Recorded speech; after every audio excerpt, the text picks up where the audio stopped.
Duwag naman pala talaga si Kiko Barsaga, mga kababayan. Bakit po? Sa Makati City Prosecutor's Office, iginit ni Razon na libo-libo ang nakakita ng akusasyon. Kahit binura na ng kongresista ang post, binura pala. Binura pala. No? Binura pala, oh. Wala naman pala yung meow-meow nyo eh. Atras din pala eh. Kapag kayong papatol sa kanya at yung hindi palalagpasin yung kanyang mga libel na mga pinagpo-post, buburahin pala eh.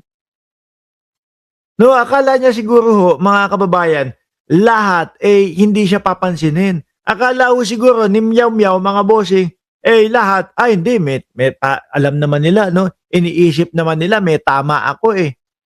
Oh.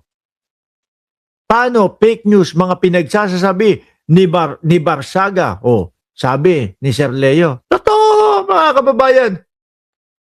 Wala din patunay. Yang gunggong na batang kongresista na yan, mga bossing.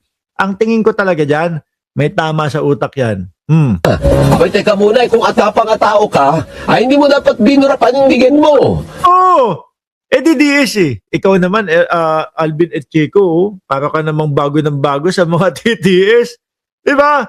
Atapang tao. O, kapag ka may kaso na abura, atakbo, abilis, atakbo.